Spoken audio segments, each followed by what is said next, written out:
ആ കാണുന്നതിനും അപ്പുറമാണ് ഞാൻ ജനിച്ചു വളർന്ന ഗ്രാമം. ഇതിലേ വരുമ്പോഴൊക്കെ ശരിക്കും ബാല്യത്തിലേക്ക് തിരിച്ചെത്തിയ പോലെ. അതേ പുഴയും ആ കാറ്റും. ഒരു പാലം പോലും ഇല്ല ഇന്നും. ഒരു കലാകാരനെ മാടി മാടി വിളിക്കുന്ന മനോഹരമായ ഭൂപ്രദേശം. പുഴകൾ, മലകൾ, പൂവനങ്ങൾ, ഭൂമിക്ക് കിട്ടിയ സ്ത്രീധനങ്ങൾ. നമ്മുടെ വാൻകാരന് ശരിക്കും വഴി പറഞ്ഞു കൊടുത്തിട്ടുണ്ടല്ലോ. 32 കിലോമീറ്റർ ചുറ്റിക്കറങ്ങി വരണ്ട. തങ്കപ്പാ, മേക്കമാൻ സമയത്ത് എത്തുവോ?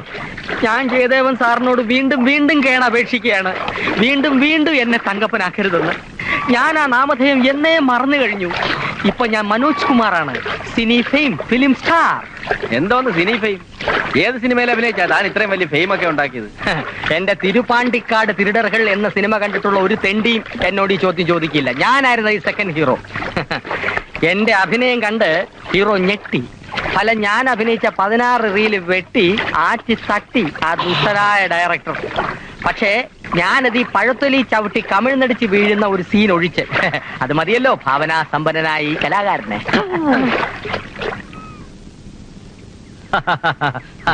വരിക. ഇന്നലെ എത്തുന്നൊരു തോന്നലുണ്ടായിരുന്നു, കാത്തിരിക്കായിരുന്നു. വരുന്നു. അതിനു മുമ്പ് ഒരു കുളി കഴിഞ്ഞ് ഭഗവതിയെ തൊഴുതിട്ട് വന്നേക്കാം. ഞാനിപ്പോ ഇവരുടെ സാധനങ്ങളൊക്കെ വെക്കാൻ ഏർപ്പാടുണ്ടാക്കാം. ആയിക്കോട്ടെ. വിശ്വേട്ടനും പോകണം. വടക്കുംപുറത്തെ കാരണവരാണല്ലേ കാര്യസ്ഥന്? അയ്യോ, കാര്യസ്ഥൻ ഇത്രയായപ്പം കാരണവർ എന്തോ ആയിരിക്കും. ഹാർമോണിയപ്പെട്ടി എടുത്തപ്പോ ഞാൻ വിചാരിച്ച കാരണവരാണെന്ന്. അയ്യോ കഷ്ടം. കാര്യസ്ഥനായാലും കുഴപ്പമില്ല. കേരളത്തിലെയും കോടമ്പക്കത്തിലെയും വലിയ വലിയ കാര്യസ്ഥന്മാർ എന്റെ പെട്ടി എടുത്തിട്ടുണ്ട്, ഞാൻ പെട്ടി കൊടുത്തിട്ടുമുണ്ട്. കേരളത്തിൽ ഇന്ന് ജീവിച്ചിരിക്കുന്ന ഏറ്റവും വലിയ കാര്യസ്ഥൻ ഞാനാ. 139 കിലോ 450 ഗ്രാം. ആണോ? അത്രയും മാംസം ശരീരത്തിലുണ്ട് ഞാൻ വിശ്വസിച്ചിരിക്കുന്നു. എന്നെ താഴെ ഇറക്കി വിശ്വസിച്ചിരിക്കുന്നു. ഭഗവതി എല്ലാം മംഗളമാക്കണേ.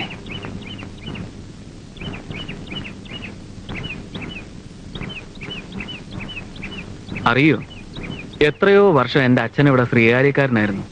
അയ്യപ്പ, വലിയ കാരണവരുടെ കാലത്ത് ഇവിടുത്തെ 10 ദിവസത്തെ ഉത്സവം എന്ന് പറയുമ്പോ 10 ദിവസം നീണ്ടു നിൽക്കുന്ന കലാമേള തന്നെയായിരുന്നു. വിശ്വേട്ടൻ മേലിടം വാസുദേവ ശർമ്മയുടെ ഹരിയത കേട്ടിട്ടുണ്ടോ? ഇല്ല, കേമാണെന്ന് കേട്ടിട്ടുണ്ട്. ജീവിതത്തിൽ എന്റെ വഴി കഥ പറച്ചിലാണെന്ന് ആദ്യം തോന്നിയത് സത്യത്തിൽ ഇവിടെ ഭഗവതിയുടെ മുമ്പിൽ മേലിടം കഥ പറയുന്നത് കേട്ടിരുന്നപ്പോഴാ. നല്ല ഓർമ്മയുണ്ട്, അമ്മയുടെ മടിയിൽ കണ്ണിമ ചിമ്മൂലും ചെയ്യാതെ കഥ കേട്ടിരുന്നത്. ആ രാത്രി പിന്നെയും ചില ഓർമ്മകൾ തരുന്നുണ്ട്. പന്തവും വടിവാളും ഒക്കെ ആളുകൾ വന്നത്, പിന്നെന്തൊക്കെയാ നടന്നത്? കുത്തും വെട്ടും കൊള്ളിവയ്പും. എന്തായിരുന്നു കാരണം? ഇപ്പോഴത്തെ കാരണവന്മാര് തമ്മിലുള്ള സ്വത്തുകാർക്കാന്നാ പറയണേ. പിന്നെ ചേരി തിരിഞ്ഞും കരതിരിഞ്ഞുമുള്ള പകയും പോരുവായി. ഒടുവിൽ ചോരക്കളി ശ്രീകോവിലേക്ക് കടക്കുന്നതായപ്പോ അച്ഛൻ വഴി തടഞ്ഞു നിന്നു. ആ പടികളിലാണ് വെട്ടും കുത്തുവേറ്റ് എന്റെ അച്ഛൻ മരിച്ചു വീണത്.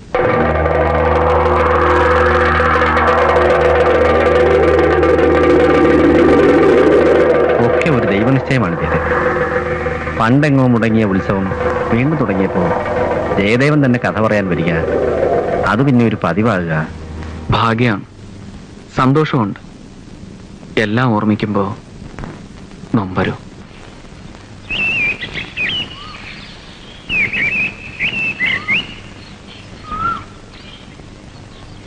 ആരുമില്ലേ? ആഹാ, അച്ഛൻ പറയണ്ടായി ജയേട്ടൻ എത്തുന്നു. ശാലിനി ഉത്സവത്തിന് വന്നതാവും. ഓ, ഉത്സവത്തിന് എത്തിയതന്നെ, പക്ഷെ ഇത്തവണയല്ല, കഴിഞ്ഞവണ. പിന്നെ പോയില്ല. ഞാൻ ഇത്തവണ വരുമ്പോഴെങ്കിലും ശാലിനി ഭർത്താവും കുട്ടിയും ഒത്ത് സ്വരൂപോടെ കഴിയുന്നത് കാണാമെന്ന് വിചാരിച്ചതാ. അതിപ്പോ ഞാനൊരാൾ മാത്രം വിചാരിച്ചിട്ട് കാര്യമില്ലല്ലോ. വരച്ച വരയിൽ നിക്കണ വെച്ചാ എന്നിട്ട് കിട്ടിയില്ല, നിശ്ചയം. ഈ സ്ത്രീ സ്വാതന്ത്ര്യം എന്നൊക്കെ പറയുന്നത് ശരിയാണ്, രസമാണ് കേൾക്കാൻ.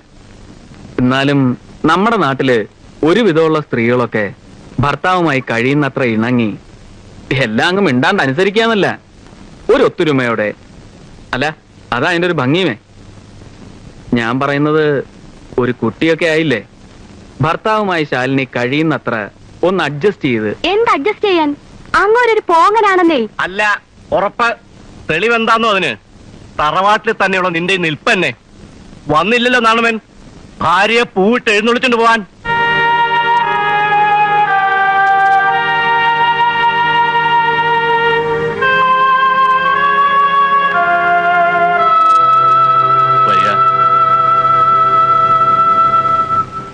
അറിയോ ജയദേവന്? നാരായണവൻ ഒടുവിൽ പോകുമ്പോ ഇവളോട് പറഞ്ഞു എന്താണെന്ന്? തറവാട്ടിൽ നിൽക്കണമെന്നുണ്ടെങ്കിൽ നിന്നോടുക, അതല്ല ഭർത്താവിനോടൊപ്പം ജീവിക്കുന്ന ശരിയെന്ന് സ്വന്തമായി തോന്നാച്ചാൽ അങ്ങോട്ട് വരാം, എന്ന് വെച്ചാൽ കൊണ്ടുപോകാൻ ഭർത്താവിന്റെ പല്ലക്ക് വരുമെന്ന് സ്വപ്നത്തിൽ പോലും നിരീക്കണ്ടെന്ന്. നല്ല അസല ആൺകുട്ടിയുടെ വർത്താനം. ശരിക്ക് പറഞ്ഞാൽ നാരായണവൻ എന്റെ മരുവനാണെന്ന് എനിക്ക് ആദ്യം തോന്നി തന്നാ. നിക്കട്ടെ ഇവിടെ. എല്ലാരും കൂടി ഇങ്ങനെ വാശി പിടിച്ച് എന്തായാലും ഒടുവിൽ നഷ്ടം ശാലിനിക്ക് തന്നെ ആവും. ആരെ നിരീച്ചു ഇങ്ങനെയൊക്കെ ഒന്ന് ഭവിക്കുന്നു? ഒക്കെ വിധിയാ, അല്ലാണ്ട് എന്ത് പറയാൻ. ജയദേവൻ ഇരിക്കേ. ജയദേവന്റെ താമസത്തിന്റെ കാര്യങ്ങളൊക്കെ കുറിപ്പ് ഏർപ്പെടുത്തിയിട്ടുണ്ട്. വിശേഷങ്ങളൊക്കെ കുറിപ്പ് പറഞ്ഞു. കർണന്റെ കഥയാണല്ലേ, നന്നായി അസലാക്കണം, ഗംഭീരാക്കണം. ജയദേവൻ ഇച്ചി തടി വെച്ചിട്ടുണ്ട്. ഈ തടീനി കൂട്ടണ്ട. മുഷിഞ്ഞുള്ള കഥ പറച്ചിലും ഉറക്കളയ്ക്കും അല്ലേ. ആരോഗ്യം ശ്രദ്ധിക്കുക. പുതിയ കഥയാണ്, ഒക്കെ ഒന്ന് ചിട്ടപ്പെടുത്തുന്നവരെ വിശ്രമമില്ല അല്ലേ? ഒന്ന് ആലോചിക്കുമ്പോ അതും നന്ന്. ജയദേവൻ ചായ കുടിച്ചിട്ട് പോയാ മതി. അല്പം ധൃതിയുണ്ട്. അതൊന്നും പറയണ്ട, ചായ കുടിച്ചിട്ട് പോയാ മതി. ഉടനെ തന്നെ റിഹേഴ്സൽ തുടങ്ങണം. പിന്നെ ഫ്രീ ടൈം കിട്ടില്ല. ഉള്ള ഗ്യാപ്പിന് എല്ലാരെയും ഒന്ന് കാണണം. തെക്കുംപുറത്തും ഒന്ന് കയറണം എന്ന് വിചാരിക്കുക. തെക്കുംപുറത്ത് പോവുക, പോവാണ്ടിരിക്കുക, അതൊക്കെ ജയദേവന് ഇഷ്ടം. നിർബന്ധമായും ചെന്ന് കാണേണ്ട ഒരാളുണ്ട്, തിരുമേനി. വന്ന് കാണുക, കാണാണ്ടിരിക്കുക, അതിലൊക്കെ ഇപ്പൊ എന്താ ഉള്ളേ? ഏതായാലും വന്നത് സന്തോഷായി. ഇരിക്ക. വേണ്ട, ഞാനിവിടെ നിന്നോളാം. ഓ, എന്നാ ഞാനും നിന്ന് സംസാരിക്കാനേ.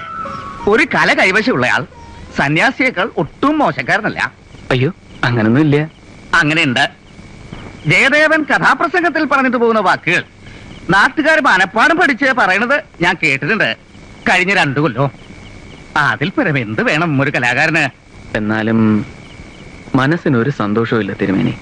ഇതിപ്പോ ഒരു പക്ഷക്കാരുടെ വാശിക്ക് എന്റെ കലാപരിപാടി മേളം പകരുന്ന അവസ്ഥയാണ്. എനിക്കാണെങ്കിൽ തിരുമേനി കാര്യമായി ഒന്ന് വിചാരിച്ചാൽ തീരാവുന്നതേ ഉള്ളൂ. ഇതൊക്കെ വിചാരിക്കാഞ്ഞിട്ടല്ല, ശ്രമിക്കാഞ്ഞിട്ടുമല്ല. പക്ഷെ ഫലമെന്ത്? കുറെ കാലമായി ഞാൻ ആലോചിക്കുന്നു, തെക്കുംപുറത്തെയും വടക്കുംപുറത്തെയും എല്ലാവരുമായി ഇതേപ്പറ്റി ഒന്ന് സംസാരിക്കണമെന്ന്. സത്യത്തിൽ ഇപ്രാവശ്യം റിഹേഴ്സൽ ഇവിടെ ആക്കിയത് തന്നെ ആ ഒരു ഉദ്ദേശത്തോടെയാണ്. വശീകരിക്കുന്ന വാക്ചാതുരിയുണ്ട്. കൂട്ടങ്ങളെ പറഞ്ഞിളക്കാനും അടക്കാനും കഴിയും. അങ്ങനെയുള്ള ഒരാൾക്ക് നല്ല മധ്യസ്ഥനാവാനും സാധിക്കും, സംശയമില്ല. ഏത് കഥയാണ് ഇത്തവണ പറയുന്നത്? കർണൻ. കന്യക പ്രസവിച്ച് പേടകത്തിലാക്കി നദിയിലൊഴുക്കിയ സൂര്യപുത്രന്റെ കഥ. അന്ന് പറയാനുള്ള കഥയുടെ സെലക്ഷൻ ഒന്നാന്തരം. പിന്നെ ഇപ്പോൾ ജയദേവൻ പങ്കെടുക്കാൻ ഉദ്ദേശിക്കുന്ന കുടുംബപ്പോരിന്റെ കഥയുടെ കാര്യം പറയുകയാണെങ്കിൽ ഞാൻ തോറ്റവനാണ്. മനസ്സ് പറയുന്നു, ഒട്ടും വിചാരിച്ചിരിക്കാതെ ഞാൻ നടത്തിയ കണ്ടെത്തലാണ് ജയദേവനെന്ന്. സന്യാസി തോറ്റെടുത്ത് കലാകാരന് ജയിക്കാവുന്നതേ ഉള്ളൂ. ധ്യാനത്തിനുള്ള സമയമായി.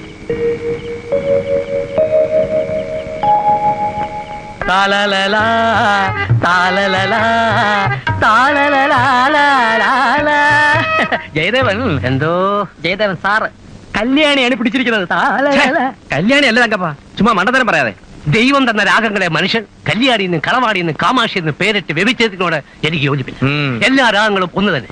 അതെ, ആ സ്വരസ്ഥാനങ്ങളൊക്കെ ഒന്ന് കുറിച്ച് വെക്കണം. വായൊഴിഞ്ഞൊരു നേരമില്ലല്ലോ. വിശ്വം എനിക്കൊരു മനോധർമ്മം തോന്നുന്നു. ക്ലൈമാക്സിന് തൊട്ട് മുമ്പ് കുന്തിയെ ഞാൻ, അതായത് ശ്രീകൃഷ്ണൻ മീറ്റ് ചെയ്യുന്ന ഒരു സീൻ, കളർഫുൾ ആയിട്ട് ഒരു 4-5 ഡയലോഗ്. ഹേയ് കുന്തി, ഹസ്തനപുര സമസ്ത അപരാധങ്ങളുടെ തീ എഴുതി വെച്ചിരിക്കുന്നത് കാണാ പഠിച്ചങ്ങ് ചെയ്താൽ മതി. എഴുതി തരുന്ന എന്തും കാണാപ്പാടാൻ പഠിച്ച് കണ്ണു പടച്ച് പറയുന്ന വിഡ്ഢികളല്ലേ ഞങ്ങൾ. മഹാഭാരതത്തിലെ കഥയാവുമ്പോൾ അതിൽ ശ്രീരാമന്റെ പ്രാധാന്യം എന്താണെന്ന് നിങ്ങൾ എന്നാ മനസ്സിലാക്കാത്തത്? മഹാഭാരതത്തിൽ ശ്രീരാമനോ? കർണന്റെ മൂത്ത മകളെ നമ്മുടെ ശ്രീരാമനല്ലേ മാരിയിരിക്കുന്നത്? ഓഹോ, അപ്പൊ കുരുക്ഷേത്ര യുദ്ധത്തിൽ പിന്നെന്താ ഉണ്ടായത്? വായനോ പോലെ. ഏതായാലും വടക്കുംപുറത്ത് അറിയണ്ട ജയദേവൻ ഇങ്ങോട്ട് വന്നത്. ഗോവിന്ദമേന്റെ തുള്ളൽ തുടങ്ങാൻ ഇനി അത് മതി. തെക്കുംപുറന്നും വടക്കുംപുറന്നും ഒന്നും ഞാൻ കരുതിയിട്ടില്ല. മേലേടത്തെ തറവാട്, അങ്ങനെ ഞാൻ വിചാരിക്കുന്നുള്ളൂ ഇപ്പോഴും. ബെഡായി പറയാമേ.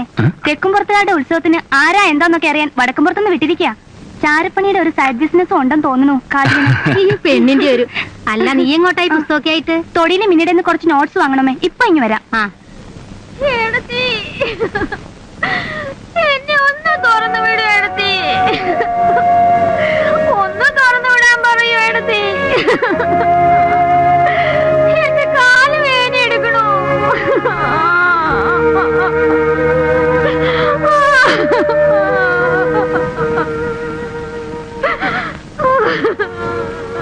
ശ്രീദേവികളമ്മയുടെ അസുഖമൊക്കെ അങ്ങനെ കിടക്കുമോ? ശാപം കിട്ടിയെന്ന് പറഞ്ഞാ മതിയല്ലോ.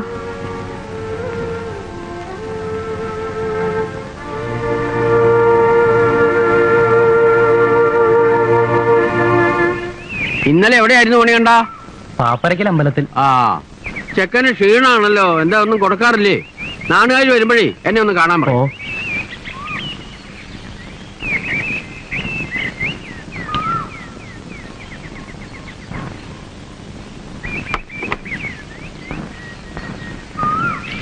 അല്ല, ഇതെന്ത് പറ്റി? തെക്കും വടക്കും തമ്മിൽ മാറിയോ?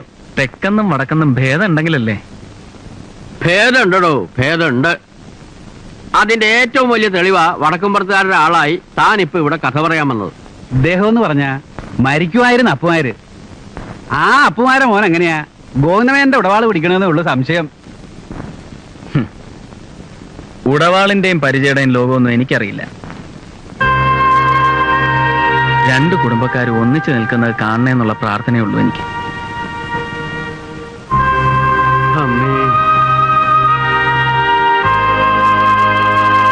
ഒത്തുതീർപ്പിന്റെ ഒരുമിപ്പിന്റെ ഒന്നും കാര്യം ആലോചിക്കേ വേണ്ടാത്ത അവസ്ഥയാണ്.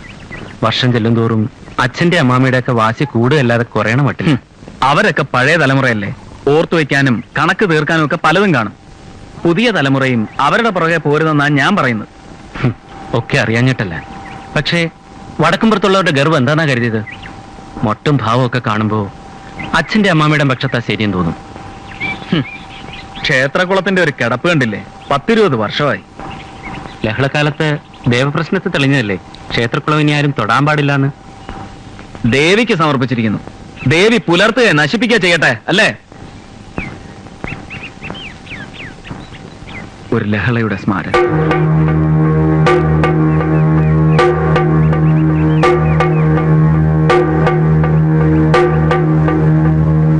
എങ്ങനെയാ ഒന്നാവുക? കാരണവന്മാരെ കാണുന്നിടത്ത് വെച്ചൊക്കെ കഴിച്ചുകൊണ്ടല്ലോ ഓരോന്ന് വിളിച്ചു പറയലോ അല്ലേ? തിരികേറ്റം കുറെ ആളുകളും. ഈ വഴക്ക് തീരണം, തീർന്നേ പറ്റൂ. കാരണം അശ്വതിക്ക് അറിയാമല്ലോ, നീ എന്റേതാവണം.